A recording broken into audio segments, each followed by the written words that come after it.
ಜಗದೋ ತ್ರಿಭುವನದೋ ನರಕನಾಥದೋ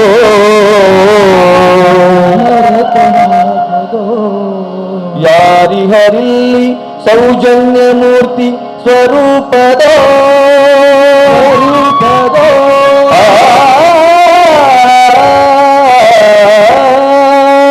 ಕೇಳಿದಿರೆ ಕಂಡಿದಿರೆ ತಿಳಿದಿದಿರೆ ಕಲ್ಪಿಸಿಕೊಂಡಿದಿರೆ ಉತ್ತಮರಲ್ಲಿ ಉತ್ತಮ ಶ್ರೀಮರ್ಯಾದ ರಾಮ ಪುರುಷೋತ್ತಮ ದರ್ಶನದ ಪರಿಮಳವು ಅದುಗಳೇ ರಾಮಾಯಣ ಕೃಷಿಕ ರಾಮಾಯಣ.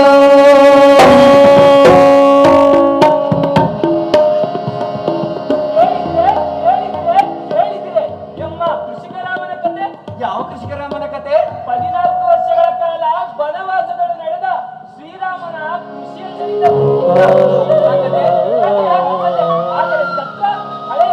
ಈಗ ಕಲಿಯುಗದಲ್ಲಿ ನಡೆಯುತ್ತಿರುವ ಶ್ರೀರಾಮನ ಮರು ಪಟ್ಟಾಭಿಷೇಕದಲ್ಲಿ ಯಾರಿಂದ ಓದಿಸಿದ ಕತೆ? ಕೃಷಿ ವಿದ್ಯಾರ್ಥಿ ನಾವೇನೋ ನಮ್ಮಿಂದಲೇ ಓದಿಸಿರೋ ಕತೆ. ಯಾವ ಕತೆ? ಹಿಂದೆ ತ್ರೇತಾಯುಗದಲ್ಲಿ ದಶರಥ ಮಹಾರಾಜರಿಗೆ ಶ್ರೀರಾಮ ಅಂತ ಮಗ ಇದ್ದ. ಇತನಿಗೆ ಗೊತ್ತು. ಆಗಿನ ಸಮಯದಲ್ಲಿ ರೈತರು ಬೆಳೆದಂತ ಬೆಳೆಗಳನ್ನ ರಾಕ್ಷಸರು ಹೋಗಿ ನಾಶ ಮಾಡ್ತಾ ಇದ್ರು. ಗೊತ್ತಾ? ಗೊತ್ತಿರಲಿಲ್ಲ. ಆ ರಾಕ್ಷಸರಿಗೆಲ್ಲ ತಕ್ಕ ಶಾಸ್ತಿ ಕಲಿಸಬೇಕು ಅಂತ ಶ್ರೀರಾಮನ ಶೌರ್ಯ ಪ್ರತಾಪದ ಬಗ್ಗೆ ಕಥೆ ಕೇಳಿದಂತ ವಿಶ್ವಾಮಿತ್ರ ಮಹರ್ಷಿಗಳು ದಶರಥ ಮಹಾರಾಜರ ಹೋಗಿ ಸಹಾಯ ಕೇಳಿದಂತೆ ವಿಶ್ವಾಮಿತ್ರರ ಆಜ್ಞೆಯಂತೆ ಶ್ರೀರಾಮ ಅವರಿಂದಲೇ ಹೋಗಿ ತಾಟಕಿ ಅನ್ನೋ ರಾಕ್ಷಸನ ಸಂಹಾರ ಮಾಡ್ತಾರೆ. ಅಲ್ಲಿಂದ ಶ್ರೀರಾಮ ಮಿಥಿಲೆಗೆ ಹೋಗಿ ಸೀತಾ ಸ್ವಯಂವರದಲ್ಲಿ ಸೀತಾ ಮಾತೆಯನ್ನ ವರ್ಣಿಸಿದಂತೆ ಈ ವಿಷಯ ದಶರಥ ಮಹಾರಾಜರಿಗೆ ಗೊತ್ತಾಗಿ ತುಂಬಾ ಸಂತೋಷಗೊಂಡು ಶ್ರೀರಾಮರ ಪಟ್ಟಾಭಿಷೇಕಕ್ಕೆ ಸಕಲ ಸಿದ್ಧತೆಗಳನ್ನು ಮಾಡ್ಕೊಂಡ್ರಂತೆ. ಕತೆ ಗೊತ್ತು ಕಣ. ಇಲ್ಲಿಂದನೇ ನಮ್ ಕತೆ ಶುರುವಾಗೋದು. ಶ್ರೀರಾಮರ ಪಟ್ಟಾಭಿಷೇಕ ವಿಜೃಂಭಣೆಯಿಂದ ನಡೀತಾ ಇರ್ತಕ್ಕಂಥ ಸಂದರ್ಭದಲ್ಲಿ ಈ ಮಂತ್ರಿ ಕೈಕೇಯಿ ಹತ್ರ ಏನ್ ಹೇಳ್ತಪ್ಪ ಅಂತಂದ್ರೆ,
ಅವನೆಷ್ಟಿದ್ದರೂ ಸಾವತಿಯ ಮಗನ್.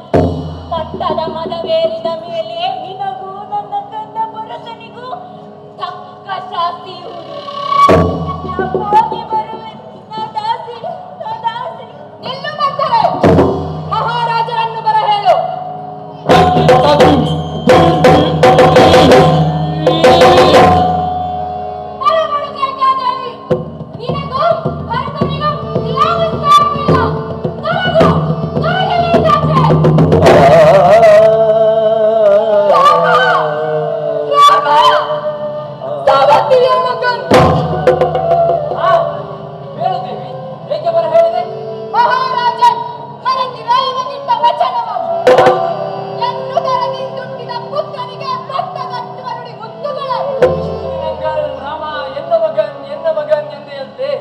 ರಾಮ ನಿನ್ನ ಮಗನಲ್ಲವೇ ದೇವಿ? ಸವತಿಯ ಮಗ.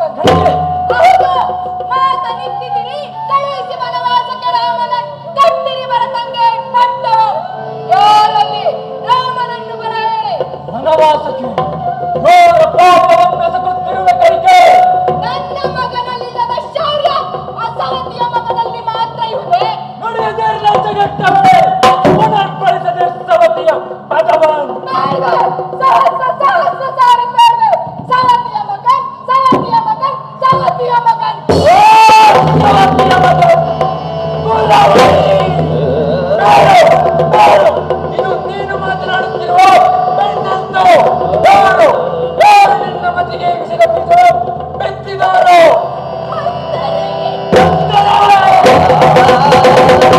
ಇಲ್ಲ ರಾಜನ್, ನುಡಿದಂತೆ ನಡೆಯದಿರೆ ನಾನು ಆಹುತಿಗೆ ಶರಣಾಗುವೆ.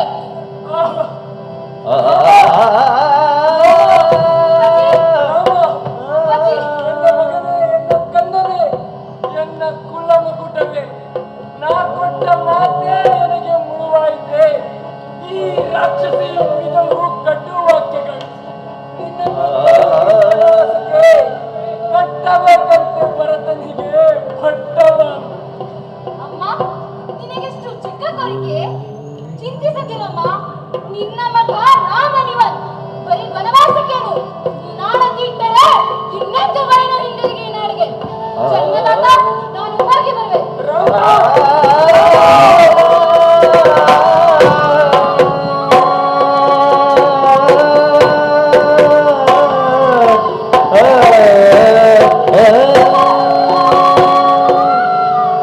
ಉಳಿಸಲಿಕ್ಕೆ ವೈಭೋಗದ ವಸ್ತ್ರ ವೈದೂರ್ಯ ಬಿಟ್ಟು ಸುಗಗಳ ಕಾಣುತ್ತ ಚಿಲುಪಿಲಿಯ ಕೇಳುತ್ತ ಸಂಪಲನು ಸವಿಯುತ್ತ ಸೊಬಗನು ಹೊಗಳುತ್ತ ಅಲ್ಲಿ ಸಂವತ್ಸರಗಳು ಇಲ್ಲಿ ಋತುಮಾನಗಳು ನಡೆದರು ಕಳೆಯುತ್ತ ಬೆಳೆದರು ನಡೆಯುತ್ತ ನಗಲಿರುಳು ಎನ್ನುತ್ತ. ಗೌತಮ ಮುನಿವರೇ, ಓ ರಾಮ, ಮನದಲ್ಲೊಂದು ಹೊಸ ಇಚ್ಛೆಯನ್ನು ತಂದಿದ್ವಿ. ಯಾವ ಇಚ್ಛೆ ಅಂತಂದಿದ್ದೆ? ಕೃಷಿ ಕಾರ್ಯವನ್ನು ಕೈಗೊಳ್ಳುವ ಇಚ್ಛೆ. ಆಹಾ, ಕೃಷಿ ಕಾರ್ಯ. ಕಾರಣ? ಲೋಕ ಕಲ್ಯಾಣಕ್ಕಾಗಿ. ಆಹಾ, ಎಂತಹ ಸುವಿಚಾರ ನಿನ್ನದು ರಾಮ. ನೀ ಕೈಗೊಳ್ಳುವ ಈ ಕೃಷಿ ಕಾರ್ಯದಲ್ಲಿ ನಿನಗೆ ಹೊಸ ಬಿರುದಾಂಕಿತವನ್ನು ನೀಡುವೆನು. ಕೃಷಿಕ ರಾಮ, ಕೃಷಿಕ ರಾಮ, ಕೃಷಿಕ ರಾಮ. ನೀ ಕೈಗೊಳ್ಳುವ ಈ ಕೃಷಿ ಕಾರ್ಯದಲ್ಲಿ ಸ್ಫೂರ್ತಿಗೊಂಡಿರುವ ನಾನು ಲೋಕ ಕಲ್ಯಾಣಕ್ಕಾಗಿ ಕೃಷಿ ಕಾರ್ಯವನ್ನು ಮಾಡುವೆನು. ಇದು ನನ್ನ ಲೋಕ ಸಂಸಾರವನ್ನು ಸಿಹಿಯಿಂದಲೇ ಪ್ರಾರಂಭಿಸಿ ಕೃಷಿ ಕಾರ್ಯವನ್ನು ಮಾಡುವೆ. ನಿಮಗೆ ಶುಭವಾಗಲಿ. ಸ್ವಾಮಿ, ಈ ಕ್ಷೇತ್ರದಲ್ಲಿ ಕೃಷಿ ಕಾರ್ಯ ನಡೆಯಲು ಕಾರಣವೇನು? ಈ ಕ್ಷೇತ್ರದ ಹೆಸರು ಪಂಚವಟಿ ಜಾನಕಿ. ಪಂಚವಟಿ ಆಹಾ, ಬಹು ಸುಂದರವಾಗಿರುತ್ತದೆ. ನೋಡಲಿ ರವಿಯ ಕಿರಣಗಳ ಕಾಂತಿಯ ಆಲದ ಮರದ ನೆರಳ ಅಂಗಳವು. ಅನುಭವಿಸು ಗಾಳಿಯಲ್ಲಿ ಚೆಲ್ಲುತ್ತಿರುವ ಪನ್ನೀರು. ಎಲ್ಲೆಡೆಯೂ ಶಾಂತಿಯ ವಿಷಾವಳಿ. ಕಳೆದು ಬಿಡುವೆ ಉಳಿದೆಲ್ಲ ವನವಾಸದ ಗಳಿಗೆ. ಅಂದ ಹಾಗೆ ಏನೇನು ಬೆಳೆಯುವ ಸುಯೋಚನೆ ಮಾಡಿರ್ತೀರಿ? ಆ ಸಾಲಿನಲ್ಲಿ ರಾಗಿ, ಈ ಸಾಲಿನಲ್ಲಿ ಭತ್ತ, ಈ ಸಾಲಿನಲ್ಲಿ ನವಣೆ, ಅತ್ತ ತೆಂಗು, ಇತ್ತ ಬಾಳೆ, ಬದಿಗೆಲ್ಲ ಮಾವು, ಅಲ್ಲಲ್ಲಿ ಫಲಪೂಗಳ ರಾಶಿ. ಹಾಗಾದರೆ ಅಣ್ಣ, ಈಗ ನೀ ಮಾಡುವ ಈ ಕೃಷಿ ಕಾರ್ಯಕ್ಕೆ ನಾನು ಅಲ್ಲಿಂದ ಹರಿಯುವ ನದಿಯ ನೀರನ್ನು ಹಾಯಿಸಿ ಬೆಳಗ್ಗೆ ಇರುಳೆಲ್ಲ ಕಾವಲಿಗಿರ್ಬೇನು. ಆಹಾ, ಹಾಗಾದರೆ ನಾನು ನಿಮ್ಮ ಕರ ಹಿಡಿದು ಹೊಸ ಸಸಿ ನಡೆಯುವ ಕಾರ್ಯವನ್ನು ಕೈವೆನು. ಅಂದ ಹಾಗೆ ಬೆಳೆದ ಮೇಲೆ ಅವುಗಳನ್ನು ಏನು ಮಾಡುವೆ? ಬೆಳೆದ ದವಸಗಳನ್ನ 3 ರಾಶಿಯನ್ನಾಗಿ ಮಾಡುವೆ. 3 ರಾಶಿ ಮಾಡಿ ಒಂದು ರಾಶಿಯನ್ನು ಕಾನನದ ಸಮೀಪದಲ್ಲಿರುವ ಬಡಬಗ್ಗರಿಗೆಲ್ಲ ಹಂಚುವೆ. ಇನ್ನೊಂದು ರಾಶಿಯನ್ನು ಕಾನನದ ಸಾಧು ಪ್ರಾಣಿ ಪಕ್ಷಿಗಳಿಂದ ಹಿಡಿದು ಕ್ರಿಮಿ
ಬೆಳದಿಂಗಳ ನೋಡ ಬೆಳದಿಂಗಳ ನೋಡ ಬೆಳದಿಂಗಳ ನೋಡ ಅದು ಅವಳ ಕಣ್ಣಿನ ಬಗೆ ಅದು ಅವಳ ಕಣ್ಣಿನ ಬಗೆ ಚಂದಿರ ನನಗೆ ಸುತ್ತ ಹರಿದಾದ ಚಂದ್ರಿಕೆ ಚಂದ್ರಮರ ಜೋಡ ಬೆಳದಿಂಗಳ ನೋಡ ಬೆಳದಿಂಗಳ ನೋಡ ಬೆಳದಿಂಗಳ ನೋಡ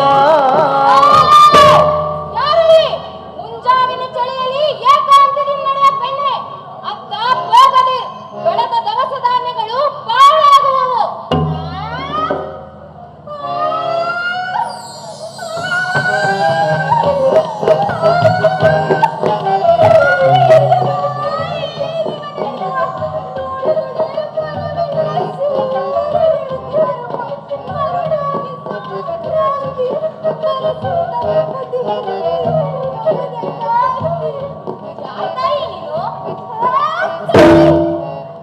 ಈಗ ಆರ್ಯ ತಾಯಿ ತಂಗಿ ಅಂತಂದರೆ ನಾನು ರಾವಣನ ತಂಗಿ ಶೂರ್ಪನಖಿ.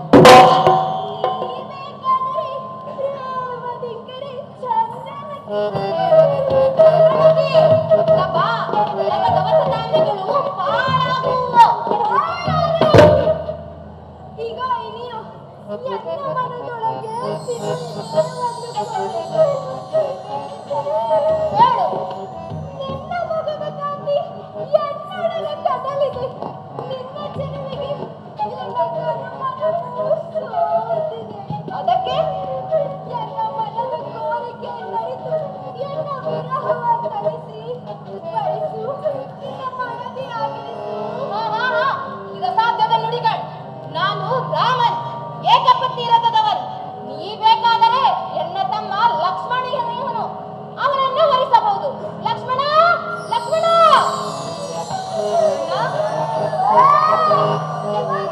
ಲಕ್ಷ್ಮಣ, ನೋಡೆಯ ಲಕ್ಷ್ಮಣ, ನಿನ್ನನ್ನ ನನಗೆ ನಿನ್ನನ್ನು ವರಿಸಲು ಸೋತಿಗೆ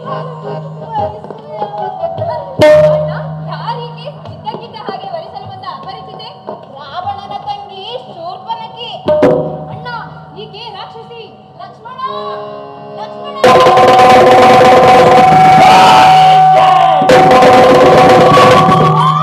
ಪುರುಷೋತ್ತಮ, ಯಾರೀಕೆ? ಎನ್ನ ಮಡದಿ ಜಾನಕಿ. ಜಾನಕಿ, ಇವಳೇ ಎನ್ನ ಇನ್ನೇನು ಪ್ರಾಣಪತಿ.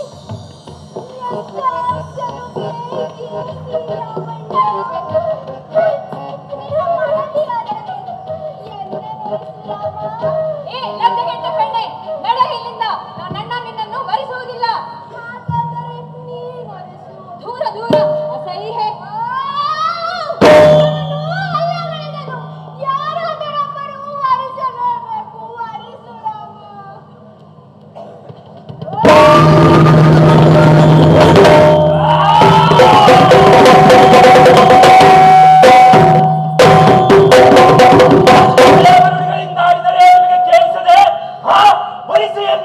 ಇಲ್ಲವಾದರೆ ಈ ಜಾನಕಿಯನ್ನಿಲ್ಲೇ ಹದಗೈದು ಬಲವಂತನೆಂಬರಿಸುವೆ ರಾಮನನ್ನು.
ಭೋಲೆನಾಥ ಭೋಲೆನಾಥ ಹರಾಯ ನಮಃ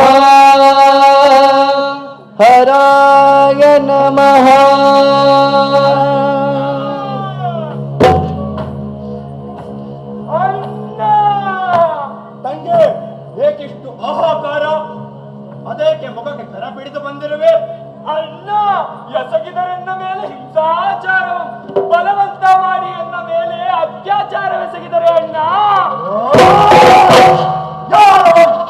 ರಾವಣನ ತಂಗಿಯ ಮೇಲೆ ದೇಹ ತೆಗೆದವನ್ ರಾಮನ ತಮ್ಮ ಲಕ್ಷ್ಮಣ.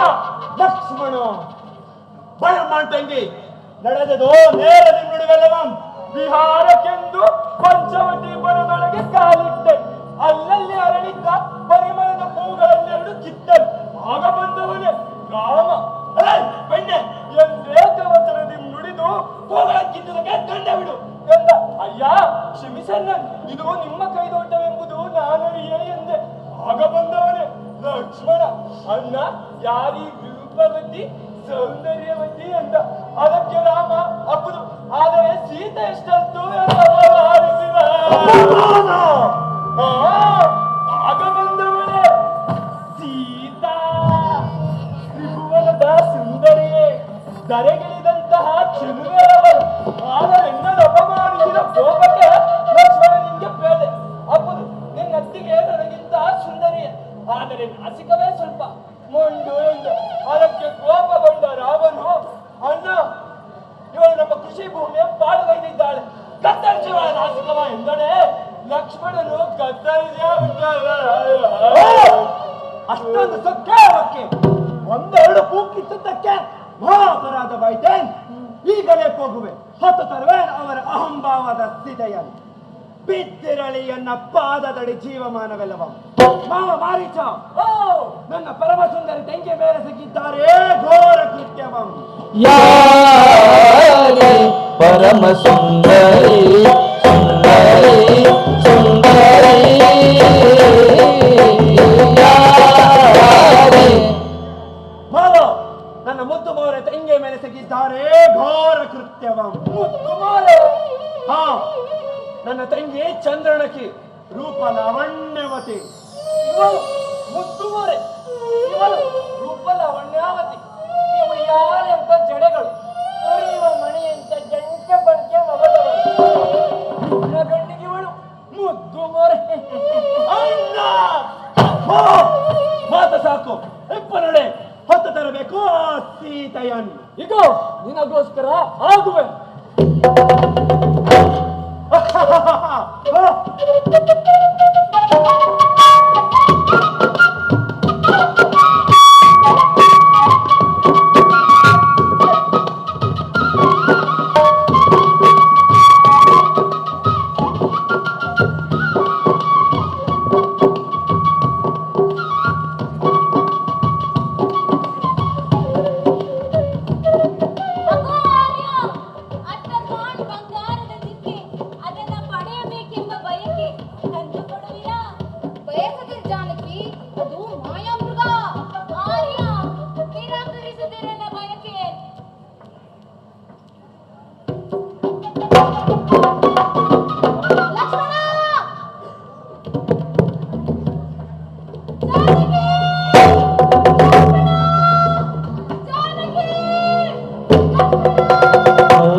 ಭವತಿ ಭಿಕ್ಷಾ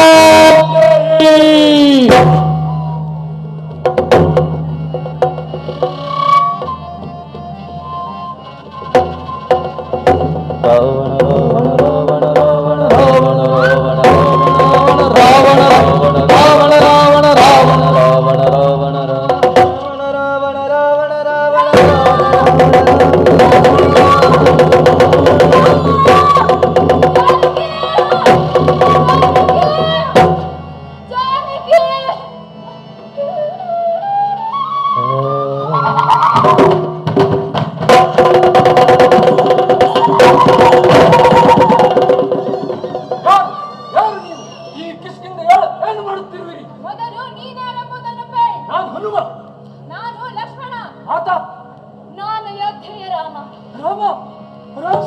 ಸತ್ಯ ವಚನ ನಿತ್ಯ ಭಜನ ರಾಮ ರಾಮ ರಾಮ ನಿತ್ಯ ಸತ್ಯ ಸತ್ಯ ಭಜನ ರಾಮ ರಾಮ ರಾಮ ಸತ್ಯ ರತ್ಯ ನತ್ಯ ರತ್ಯ ರತ್ಯ ರತ್ಯ ರಾಮ ರಾಮ ರಾಮ ರಾಮ. ಅಯೋಧ್ಯೆ ರಾಮ, ಋತು ಮಾಸಗಳಿಂದ ಹಪ್ಪಿಸಿದ ಈ ನಿನ್ನ ದಾಸಂಗೆ ಈಗ ಎದುರಾದೆಯಾ?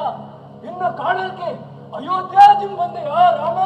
ನಿನ್ನ ಕಾಂಬುದಕ್ಕಲ್ಲ, ಎನ್ನತ್ತಿಗೆಗೆ ಅಪಹರಿಸಿದನು ರಾವಣನು. ಈ ದಿಕ್ಕಿನಿಂದ ಸಾಗಿರ್ಬನೆ ಎಂದು ಬಂದಿದ್ದವು ಇತ್ತ. ಸುಗ್ರೀವ, ರಾವಣನು ಘೋರ ಕೃತ್ಯವನ್ನು ಎಸಗಿದನಲ್ಲೈ. ಆಹಾ, ಒಂದು ಇದೇ ದಿಕ್ಕಿನಲ್ಲಿ ಯಾರೋ ಹೆಂಗಸು ತನ್ನ ವಸ್ತ್ರಾಭರಣಗಳನ್ನೆಸೆದು ರಾಮ ಲಕ್ಷ್ಮಣನೆಂದು ರೋಧಿಸಿದ ಧ್ವನಿ ಎನ್ನ ಮಧ್ಯೆಯುವುದೈ.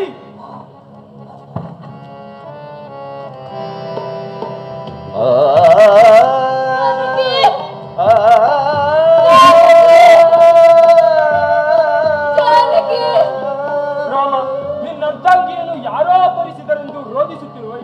ಆದರೆ ಎನ್ನರ್ಧಾಂಗಿ ಎನ್ನಣ್ಣನ ಬಂಜೋಳಿರುವಳೈ. ಇಬ್ಬರದು ಎಂತಹ ವಿಪರ್ಯಾಸವೈ. ನಿನ್ನರ್ಧಾಂಗಿಯನ್ನು ನಿನ್ನಣ್ಣ ಬಂಧಿಸಿದನೆ. ಕಾರಣ? ಎನ್ನಪ್ಪ ಎಮ್ಮಿಬ್ಬರಿಗಿಂತಲೂ ಬಾಳೆ ತೋಟ, ಬಾಳೆ ಫಲ ಬೆಳೆಯುವುದೇ ಎಂಬ ಕಸುಬು. ಬಾಳೆ ಫಸಲಲ್ಲಿ ಎನ್ನಣ್ಣನಿಗಿಂತ ಎನಗೇ ಲಾಭ ಬಂದಿದ್ದೈ. ಎನ್ನಣ್ಣನ ಪಾಲಿನ ಫಸಲನ್ನು ಕೊಳ್ಳಲು ಬಂದ ಮಾಯಾವಿ ಅವನ ಮೋಸಗೈದನೈ. ಎನ್ನಣ್ಣ ಮಾಯಾವಿಯನ್ನು ತಲಗೈದು ಅವನ ಮೋಸದಲ್ಲಿ ಎನ್ನ ಹಸ್ತಕ್ಷೇಪವಿರುವುದೆಂದು ಫಸಲಿನ ಲಾಭ ಒದಗಿಸುವ ತನಕ ಎನ್ನ ಮಡದಿ ಅವನ ಸೆರೆಯಾಳೆಂದು. ಎಲ್ಲೆಡೆಯೂ ಪೆಣ್ಕುಲದ ಮೇಲೆ ಕೆತ್ತುವುದು ಹೀನ ಕೃತ್ಯ. ಕರೆಯ ನಿನ್ನಣ್ಣನನ್ನು, ನಾನು ನಿನಗೆ ನ್ಯಾಯ ಒದಗಿಸುವೆನು. ಕರೆ ಸುಗ್ರೀವ, ಕರೆ. ಅಣ್ಣೈ ಬಾಲೆ,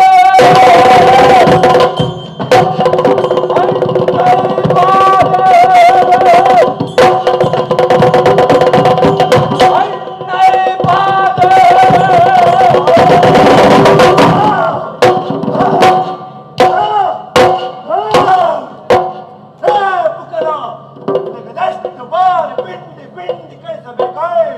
ಈ ನಿನ್ನ ಕುತ್ತಿಗೆಯನ್ನು ಬಿಡಿದು ಪಿಂಡುವ ಸರದಿ ಈಗ ಎನ್ನದೈ.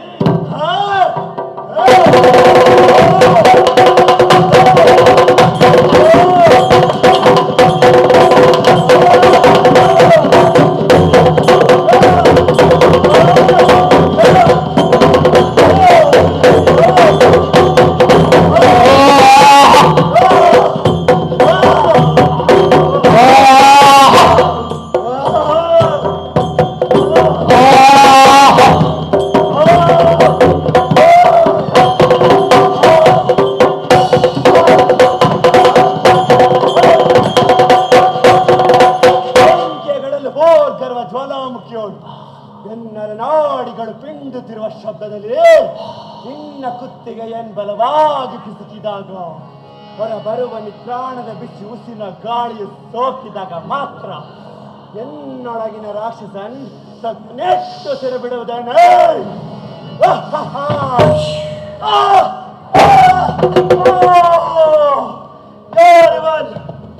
ನಾನು ರಾಮ. ಇವನಿಗೆ ಹೇಗೆ ಸಾಲಗೈದೆ? ರಾವಣನು ಸೀತಾ ಮಾತೆಯನ್ನು ಅಪಹರಿಸಿದನಂತೆ. ಅವನೆದುರು ಕದನಕ್ಕಿಳಿಯಲು ಸುಗ್ರೀವ ಕಪಿ ಬಳಗದ ಸಹಾಯ ಮಾಡುವನೆಂದರೆ. ರಾಮ, ನೀನು ರಾವಣನ ಎದುರು ಕದನಕ್ಕಿಳಿಯಬೇಕೆಂದು ಒಂದೇ ಒಂದು ಮಾತು ನನಗೆ ಹೇಳಿದ್ದರೆ ನನ್ನ ಒಂದೇ ಒಂದು ಕರೆಗೆ ರಾವಣನೇ ಬಂದು ನಿನ್ನ ಪಾದಕ್ಕೆ ಎರಗುತ್ತಿದ್ದನಲ್ಲೇ. ಮೋಸಗೈದನೇ ರಾಮ, ಮೋಸಗೈದನೇ ರಾಮ. ರಾಮ, ನನಗೆ ನೀ ಅಭಯವಿದ್ದಂತೆ ನಾನು ನಿನಗೆ ಆಜ್ಞೆ ನೀನು. ಸುಗ್ರೀವ, ಸೀತಾ ಮಾತೆಯ ತರುವುದಕ್ಕೆ ಕರೆತರುವೆನ್ನ ಕಪಿ ಬಳಗ ಯಾರಲ್ಲಿ ನಡೆಯಲಿ ಲಂಕೆ ಅತ್ತ. ಲಂಕೆಯತ್ತ ನಡೆದರು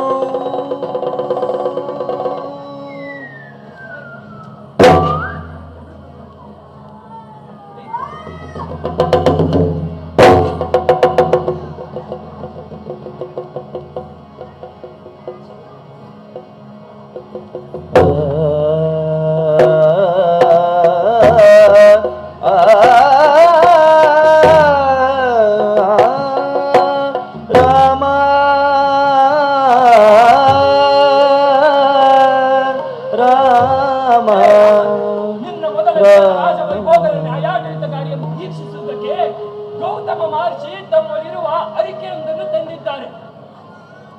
ರಾಜನ್, ಪಂಚವಟಿಯಲ್ಲಿ ನೀ ಕೈಗೊಂಡ ಕೃಷಿ ಕಾರ್ಯದಿಂದ ಸ್ಫೂರ್ತಿಗೊಂಡಿರುವ ನಾನು ಲೋಕ ಕಲ್ಯಾಣ ಕಾರ್ಯಗಳನ್ನು ಹಸಿದ ಹೊಟ್ಟೆಗಳು ಒಂದಗಳು ಹಸುವಿಗೆ ಕೂಡದೆಂದು ದವಸ ಧಾನ್ಯಗಳ ರಾಶಿಯನ್ನು ಬೆಳೆದೆ. ಆದರೆ ಅವಕ್ಕೆ ಮತಿ ಕೆಟ್ಟು ತಾಮೇನು ನಾಮೇನು ಎಂಬ ಈರ್ಷ್ಯಗಳು ಕದನಕ್ಕಿಳಿದಿದೆ. ಇದನ್ನು ನಿನ್ನ ತಮ್ಮ ಭರತಂಗೆ ಕೇಳಿದಾಗ ಅಣ್ಣನೇ ಬಂದು ಇತ್ತೆತ್ತಗೈವನೆಂದು ದವಸ ಧಾನ್ಯಗಳನ್ನು ಕಾರಾಗಾರದಲ್ಲಿ ಅದಕ್ಕೆ ಈಗ ನಿಂಗೇ ನ್ಯಾಯ ಒದಗಿಸಿ. ಮನುಜರಲ್ಲಿರುವ ಅಸೂಹೆ ಭಾವನೆ ಕೀಳರಿವೆ ಈಗ ಧಾನ್ಯಗಳಿಗೂ ಬಂದಿರುತ್ತದೆ. ಕರೆಸಿ ಎಲ್ಲ ಧಾನ್ಯಗಳನ್ನು ಬಗೆಹರಿಸುವೆ. ಪ್ರಭು, ಕಾರಾಗೃಹದಿಂದ ಅಕ್ಕಿ ಕಾಣೆಯಾಗಿದೆ, ಅಂಗಡಿಯೊಂದನ್ನು ಇರಿಸಿ ಹೋಗಿದೆ. ಎನ್ನನ್ನು ಕ್ಷಮಿಸೈ ರಾಮ. ಎಲ್ಲರೂ ನನ್ನನ್ನು ದೂಷಿಸುತ್ತಿಹರು ಮಾರಕ ರೋಗದಂತೆ. ಮೊದಲು ನನಗಿದ್ದ ಘನತೆಯನ್ನಾರೋ ಅಕ್ಕಿ ಮೇಲೋ ರಾಗಿ ಮೇಲೋ ಎಂಬ ವಾದದೊಳೆ ನನ್ನ ರೋಗಿಷ್ಠನೆಂದು ಬೇಡುವುದಕ್ಕೆ ಅಂದಿನಿಂದಿನವರೆಗೂ ಎಲ್ಲರೂ ನನ್ನನ್ನು ದೂಷಿಸುತ್ತಿಹರು. ಹೌದು, ಎನ್ನಲ್ಲಿ ಹಲವು ದೋಷಗಳು ಒಪ್ಪುವೆನು. ಆದರೆ ಇದಕ್ಕಾರು ಕಾರಣ ರಾಮ, ಮನುಜರಲ್ಲವೇ? ತಮ್ಮ ಸ್ವಾರ್ಥ ಭಾವದಿಂದ ನನ್ನ ಮೇಲೆ ತೆಗೆದ ಹೀನಾಯ ಕೃತ್ಯಗಳು ಒಂದೇ ಎರಡೇ. ತಮ್ಮ ಲಾಭಕ್ಕಾಗಿ ಎನ್ನೊಳಗೆ ಕಸವ ಕಲಬೆರಕೆ ಮಾಡಿದರೆ ರಾಮ. ಅಧಿಕ ಫಸಲಿನಾಸೆಗೆ ಸಿಕ್ಕ ರಸಗೊಬ್ಬರವ ಅಳತೆ ನೀರು ಸುರಿದು ಎನ್ನ ಸತ್ವ ಹತಗೈದರೆ ರಾಮ. ಎನ್ನ ನೋಲುವ ಕೃತಕ ಅಕ್ರಿಯ ಬೆರೆಸಿ ಶ್ವಾಸಕೋಶದ ಹುಣ್ಣು ರೋಗವ ಸೃಷ್ಟಿಸಿ ಅದಕ್ಕೆ ನಾನೇ ಕಾರಣವೆಂದು ತಳಿಸಿದರೆ ಈ ಎಲ್ಲ ಹೀನ ಕೃತ್ಯಗಳ ಸಹಿಸಿ ಕೊನೆಗೆ ಬಡವರ ಹಸಿವು ನೀಗಲು ಹೋದರೆ ಅವರು ಎನ್ನ ದಯ ಇಲ್ಲದೆ ಮಾರಿದರೆ ರಾಮ. ಕುಲವೆಂದು ಬಡಿದಾಡದಿರೆಂದವರು ಎನ್ನನ್ನೇಕೆ ಕೀಳು ಕುಲದವನನ್ನಾಗಿ ಮಾಡಿದರೆ ರಾಮ. ಈ ಎಲ್ಲದಕ್ಕೂ ನೀನೇ ನ್ಯಾಯಗೈವ ಎಂದು ಕಾರಾಗಾರದಲ್ಲಿ ತೆಪ್ಪಗೆ ಬಿದ್ದಿದ್ದೆ. ಆದರೆ ಕೇಳಿದ್ದೇನೆ ಮತ್ತೊಬ್ಬರ ಬಾಯಳು. ರಾಗಿಯ ಶ್ರೇಷ್ಠತೆ ಕಂಡು ನೀನೇ ನಿನ್ನ ಬೆಸರನಿದ್ದೆಯಂತೆ ರಾಗಿಗೆ. ನಿನಗೂ ಈ ತಾರತಮ್ಯ ಬೇಕಾಯ್ತು ರಾಮ. ಅದಕ್ಕೆ ನಾನು ಹೋಗುತ್ತಿರುವೆನು. ಇನ್ನೆಂದು ತೋರಿಸಲು ನನ್ನ ಮೊಗವನ್ನು. ನನ್ನನ್ನು ಕ್ಷಮಿಸು ರಾಮ, ಈ ಅಕ್ಕಿಯನ್ನು ಕ್ಷಮಿಸು. ಹೌದು, ಧಾನ್ಯಗಳಿಗಿಲ್ಲ ಜಾತಿ ಕೀಳರಿಮೆ. ಪ್ರಕೃತಿ ನೀಡಿದ ಶಕ್ತಿಯಿಂದ ಅವುಗಳು ಕೆಲಸ ಮಾಡುವುದು. ಜಾತಿ ತಾರತಮ್ಯಕ್ಕೆ ಅವುಗಳ ಹೆಸರನ್ನು ರೂಪಕವಾಗಿ ಬಳಸುತ್ತೀರಿ. ಮರೆಯದಿರಿ, ಪ್ರಕೃತಿಯು ನೀಡಿದ ಸಿರಿಧಾನ್ಯಗಳ ಹೊರಕ್ಕೆ ಕೇಡು ಮಾಡದಿರಿ. ಮಾಡಿದಿರೇ ಪ್ರಕೃತಿಯೇ ನೀಡುವುದು ನಿಮಗೆ ತಕ್ಕ ಶಾಸ್ತಿ. ಆದರೆ ನನಗಿಲ್ಲ ತಾರತಮ್ಯ. ಮೊದಲು ನಿಮ್ಮ ಸ್ವಾರ್ಥಗಳಿಗೆ ಎನ್ನ ಹೆಸರನ್ನು ಬಳಸುತ್ತೀರಿ. ನಾನು ರಾಮನ್, ಎಲ್ಲರಿಗೂ ಸೇರಿದವು. ಜೈ ಶ್ರೀರಾಮ್.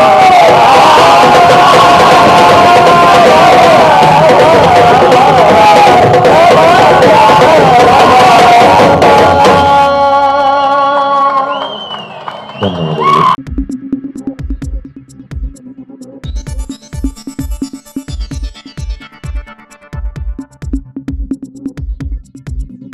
ನಾನು ನಿಮ್ಮ ಜಗದೀಶ್, ಕೊಡಗು ಧ್ವನಿ ಡಿಜಿಟಲ್ ಮೀಡಿಯಾದಿಂದ. ನಮ್ಮ ಚಾನಲನ್ನು ಸಬ್ಸ್ಕ್ರೈಬ್ ಮಾಡಿ, ಲೈಕ್ ಮಾಡಿ, ಶೇರ್ ಮಾಡಿ.